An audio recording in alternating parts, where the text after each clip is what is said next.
Saya kemarin ada teman saya, dia seorang dokter. Saya ngelihat dia senyum sama saya. Saya bilang, tulang belakangmu mencong. Saya bilang, wajah kita ini cerminan tulang belakang sama cerminan isi perut. Jadi saya lihat wajah-wajah Anda, saya tahu masalahnya di mana. Oh serius, kelihatan. Dia senyumnya miring. Saya bilang, tulangmu kayaknya bengkok. Dia bilang, ternyata benar, emang iya. Itu memang ilmu itu saya pelajarin memang. Jadi wajah kita ini bisa mencerminkan organ perut. Ya, apalagi dulu wajahnya persegi, sekarang rembulan, bulat gitu kan, banyak masalah itu. Ya, wajah kita tuh aslinya kan persegi, nggak ada lemak di sini, nggak banyak lemak di sini gitu kan. Nggak usah nunduk-nunduk gitu ya. Iya, karena memang perut kita cerminannya akan tampak di wajah. Saya bilang, ginjalmu masalah, saya bilang. Kamu susah tidur ya? Iya, dia bilang. Macam-macam lah, saya mencoba menanyakan itu berdasarkan keluhan dari organnya, ternyata cocok. Ya. Jadi ada kayak orang, misalkan nih, ada apa tuh namanya, kantong mata itu atau hitam sini itu masalah Pak. Nggak bisa dihilangin dengan make up, nggak bisa. Dihilangin dengan cara apa? Dia harus tidur, istirahat. Dia harus makan tumbuhan, saya sebutnya produksi ciptaannya Allah, yang bisa memperbaiki fungsi limpanya kalau nggak ginjalnya. Di mana itu dapatkan? Rempah. Bumbu, ya, bumbu-bumbuan. Ya, misalkan apa? Ya, ketumbar, lada, gitulah, atau serai, ya, gitu. Jadi kelihatan. Di wajah kita tuh cerminan. Bahkan saya ngelihat ada teman saya, dia putus sama suami. Saya bilang ini kayaknya, saya nggak ngomong sama dia, tapi saya ngelihat, saya bilang ini kayaknya suaminya berat ini. Saya bilang mungkin tidak lama ajalnya. Saya bilang dalam hati. Ternyata benar mati. Karena dilihat dari matanya, saya lihat dari matanya, bibirnya, di sininya, saya bilang ini ginjalnya udah habis, saya bilang. Ternyata benar, suami itu gagal ginjal. Dan akhirnya nggak lama kemudian, ada 3 bulan lah, 2 bulan setelah saya sempat kontak-kontakan sama dia, itu meninggal suaminya. Jadi wajah kita itu bisa menggambarkan isi perut kita. Ya, jadi mau kata Anda, ada beberapa yang di IG saya itu, orang-orang yang share-share tentang hidup sehatnya segala macam gitu kan. Saya bilang, apa yang Anda makan di kesendirian Anda, akan Anda tampakkan hasilnya di keramaian. Maksudnya paham ya? Jadi mau kata nyuri-nyuri makan gorengan, nasi goreng, misalkan gitu kan, di kesendirian kita akan tampak dari mana? Dari badan kita nanti di keramaian. Maksudnya akan dia, tubuh kita itu tidak akan bisa dibohongin gitu aja, tenang aja lah. Gak bisa. Ya makanya Ramadan harusnya menjadi bulan bersih-bersih. Kalau bersih-bersih kolbu saya kan udah paham semua lah. Ya. Yang jadi masalah bagaimana caranya kita membersihkan badan kita selama Ramadan. Jangan lagi banyak sampah yang masuk. Sebagian sudah saya share di IG sebenarnya. Resep sehat selama 30 hari Ramadan. Ya. Kurang nggak makan memang bulan Ramadan jangan lagi menjadi bulan kita kekenyangan. Bulan Ramadan harusnya menjadi bulan yang kita tidak lagi banyak makan. Lebih banyak melaparkan diri kita. Ya. Tapi ada caranya. Caranya gimana? Caranya kalau misalnya kita cerita tentang berbuka nih. Kita tentang berbuka. Maka berbukanya ikutin berbukanya Nabi. Nabi berbuka pakai apa? Pakai kurma basah atau rutop. Kalau nggak ada kurma basah, Nabi SAW berbuka pakai kurma kering. Kalau nggak ada kurma kering, berbuka pakai apa? Pakai air putih. Itu diikutin dulu. Habis itu apa yang Anda makan?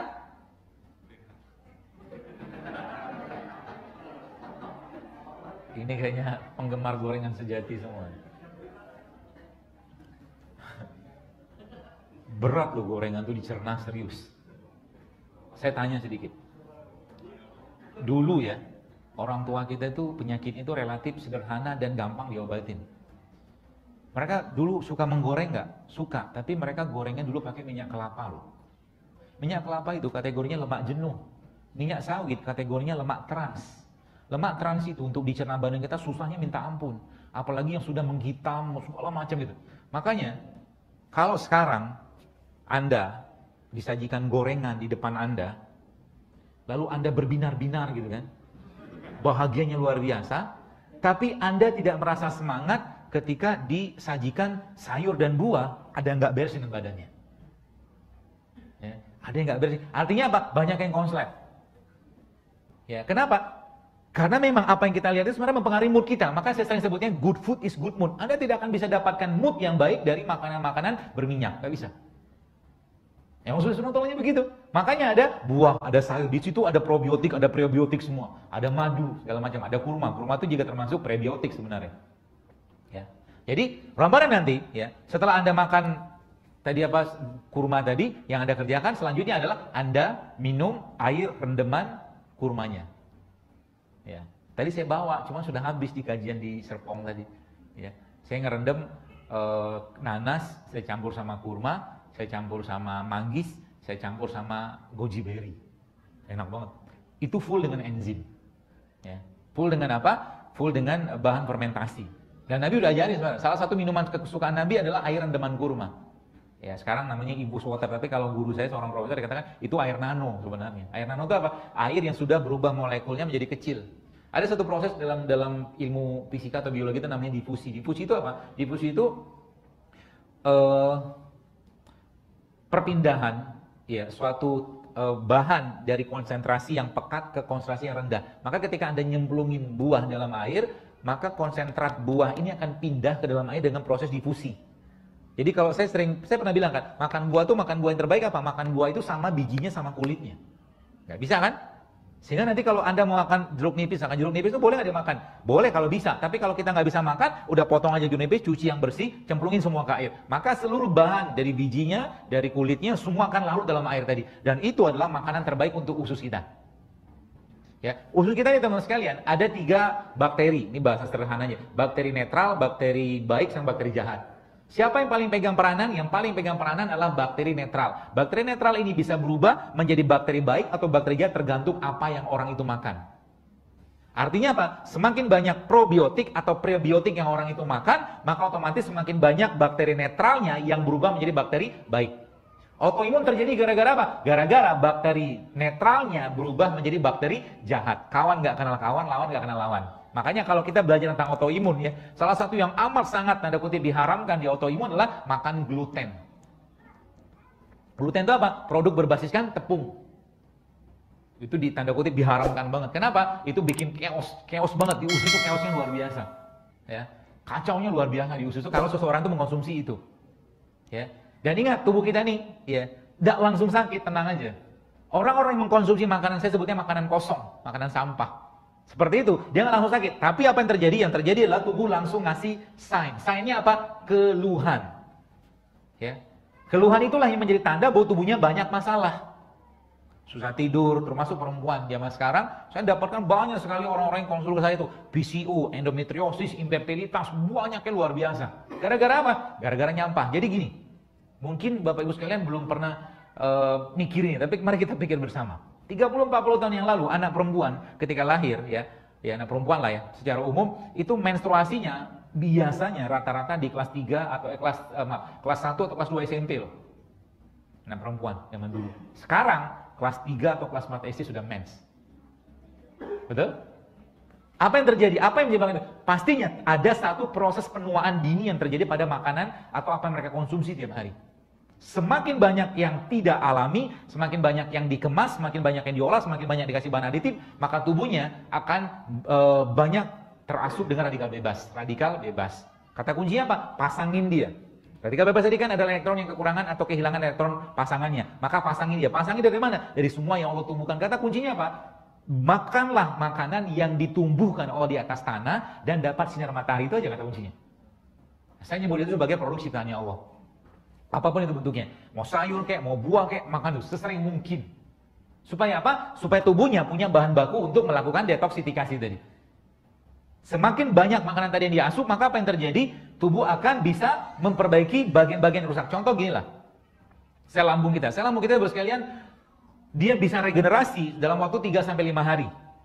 Kalau untuk regenerasi tadi, dia pastinya membutuhkan bahan. Bahan itu dapatkan dari mana? Dari enzim, dari vitamin, dari mineral semua. Sehingga apa? Sehingga ketika dia nanti waktunya mengganti itu dia ambil bahan-bahan tadi yang sudah kita asup dalam badan kita. Tapi kalau nggak ada bahan, maka yang kita makan itu pun akan jadi bahan buat tubuhnya. Contoh ketika orang konsumsi tepung misalkan. Apa yang terjadi? Dia akan ambil bahan tadi, akhirnya apa? Nggak match. Hormon dalam tubuh kita tuh, saya sudah sebutnya lock and key chain. Jadi dia begini deh. Ini reseptornya, ini bahan bakunya. Reseptor sudah build up, sudah build in. Sudah Allah berikan waktu lahir. Kapan dia? Sejak 8 minggu waktu orang itu, waktu wanita itu sedang dalam kandungan atau mungkin sedang hamil. Di 8 minggu pertama itu jangan nyampah sama sekali perempuan. Ya. Kalau dia nyampah, maka apa yang terjadi? Maka reseptornya bermasalah, apalagi kena bahan baku, maka bersiaplah untuk menghasilkan generasi-generasi yang gennya cacat, kalau saya bilang. Jadi kalau Anda sekarang belum nikah, dan nyampah, maka Anda sedang mempersiapkan gen yang ya kedepannya nanti ketika ketemu sama gen istrinya, gen-gen yang lemah, bahkan gen-gen cacat kalau bahasa saya. Sehingga sekarang saat ini apa yang terjadi? Kita lihat autis begitu luar biasa meningkat. Anak-anak ADHD begitu meningkat luar biasa. Anak-anak yang lahir tanpa tempurung kepala dan berbagai macam kelainan kongenital. Gen. Muncul dari mana? Dari apa yang dimakan oleh mak bapaknya. Jadi yang saya sampaikan sebenarnya ini kita membahas tentang satu generasi loh. Ya, suatu generasi ke depan yang mau tidak mau kalau tidak diperbaiki sekarang, maka Indonesia, kalau kita bicara sekarang, Indonesia angka tertinggi penyakit apa? Stroke dan penyakit jantung. Gara-gara apa? Gara-gara ya tadi makanan, ujung-ujung makanan salah satunya. Ya. Jadi kalau kita nggak perbaiki itu sekalian makanan, nanti ujung-ujungnya kita, ya kalau bahasa saya itu, saya pernah share gitu di IG, saya bilang, saya nggak mau masa tua saya itu masa sakit-sakitan gitu. Saya nggak mau masa tua saya itu masa yang orang atau keluarga saya itu sibuk ngurusin penyakit saya akibat apa yang saya makan saat ini. Saya mau mati tenang, saya mau matinya nggak ada penyakit. Bisa nggak? Bisa. Meskipun secara takdir, ya semua bisa kena penyakit. Ya, tapi kita bisa menjaganya kan. Kalau kata Umar itu, kita ini hidup berpindah dari satu takdir ke takdir yang lain. Apakah hidup sehat menjamin kita untuk tidak kena penyakit? Tetap pasti akan kena. Ya, tapi kita sudah punya benteng ikhtiarnya kita. Ya, apalagi Allah pasti akan hisab semua. Apa yang kita masuk atau kita berikan dalam tubuh kita ini pasti Allah tanya semua, Pak Bu. Pasti Allah tanya semua. Ya tinggal nanti yang kita masukin itu ya bahasa saya tadi pertamakah atau mungkin afturkah atau tadi makanan-makanan yang tidak layak masuk sebenarnya. Dan demografi penduduk saat ini, demografi penyakit saat ini di Indonesia itu memang agak-agak unik. Justru malah di kampung-kampung sekarang autoimun itu merajalela luar biasa. Penyakit-penyakit degeneratif itu merajalela luar biasa di kampung-kampung ya. Yang dulu katanya itu penyakit orang perkotaan. Kenapa? Kita lihat aja di kampung-kampung itu orang-orang di kampung biasa makannya apa? Mereka nggak kenal lagi dengan makanan tradisional mereka. Mereka nggak kenal lagi dengan singkong rebus, ubi rebus, nggak kenal lagi dengan pecel segala macam, nggak kenal semua. Ya. Apa yang terjadi berikutnya adalah ya tadi tubuhnya terasup dengan bahan-bahan yang tidak layak masuk. Ya. Jadi bahasa sederhananya apa? Back to real food. Back to real food. Ya makanya nanti Ramadan sekalian, caranya gimana? Caranya Anda mulai stop tuh yang 5 hal tadi. Mulai stop. Kalau mau sehat. Ya. Supaya apa? Supaya tarawihnya nggak ngantuk-ngantukan. Ya. Terus apa lagi selanjutnya? Jadi habis Anda berbuka puasa kan sholat maghrib tuh. Saya kasih tips-tipsnya aja ya. Terus habis itu ngapain? Anda makan buah. Habis sholat maghrib. Ya. Buahnya diapain? Nah, saya kasih tipsnya supaya buahnya tuh bisa tertopping dengan banyak mineral. Caranya gimana? Ada potong-potong buah. Ya, potong-potong buah apa aja? Semangka, melon, segala macam gitu kan. Lalu Anda potong-potong blok gitu tuh, lalu Anda taburin madu situ. Kasih sedikit garam. Ya. Anda makan dalam satu piring atau mangkok. Ini namanya makan. Ya. Ini makan. Bukan ngemil, ini namanya makan. Berapa banyak? Jangan banyak-banyak juga. Ya karena buah kalori lagi. Selesai? Selesai. Habis itu ngapain Anda? Ya minumlah. Minum apa? Minum teh dari rempah. Apa pilihannya? Banyak. Ketumbar boleh, kayu manis boleh, serai boleh. Ingat aja tiga hal yang diingat aja. Ketumbar, serai atau kayu manis. Minum itu. Ya. Diapain? Dikasih air panas, seduh, minum. Selesai? Selesai. Sudah selesai, makan. Sudah selesai. Terawih kan? Terawih. Mau 2 rakaat, 3 rakaat, atur aja lah. Habis terawih pengen makan? Oh iya. Nah, ya. Kita makan. Tapi tunggu dulu, apa dulu? Habis terawih nanti, bos sekalian Anda makan ya. Anda makan apa? Pertama Anda makan sayur. Sayur yang dikukus. Dibikin sayur bening nggak apa-apa. Kenapa? Karena sayur ya bisa menggantikan sel-sel yang rusak dalam badan kita. Sayur. Dan sayur itu dia kalorinya hampir-hampir kosong. Apalagi rempah. Rempah itu sebagian besar kalorinya kosong. Nggak ada kalori. Tapi dia ada mineral ya. Kerupuk Satu bungkus itu, ukuran segini lah gitu kan. Itu bisa sekitar 200-300 kalori loh. Tapi kosong nutrisi. Gak ada nutrisi dia. Ya, jadi kalau Anda makan pecel tapi jangan pakai kerupuknya.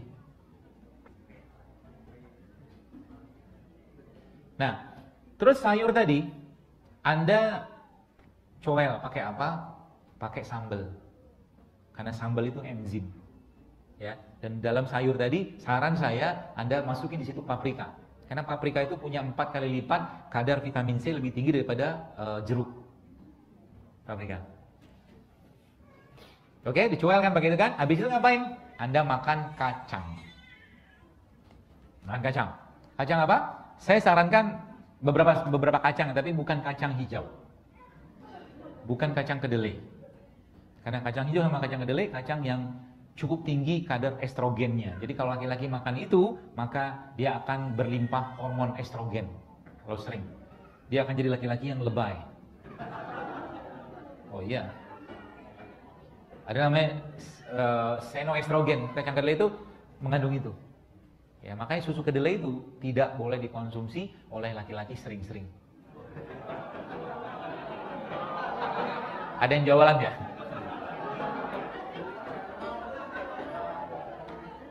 Sekali-sekali boleh, tapi tidak tiap hari dimakan. Sebab apa? Kalau perempuan makan itu, maka perempuan itu akan berlimpah estrogennya. Penyakit ini bukan penyakit, kondisi disebut dengan estrogen dominan. Kalau laki-laki yang makan itu, maka dia akan lack of testosterone. Lack of testosterone meaning lack of leadership. Jadi laki-laki yang gitu.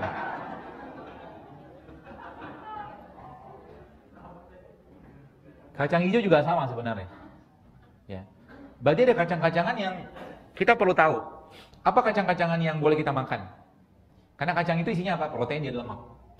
Ya, kemudian apa kacang itu misalkan kacang almond atau walnut atau pistachio atau macadamia, macadamia gitu, atau Brazil nut, kacang Arab. Iya. Kalau tidak ada, tenang.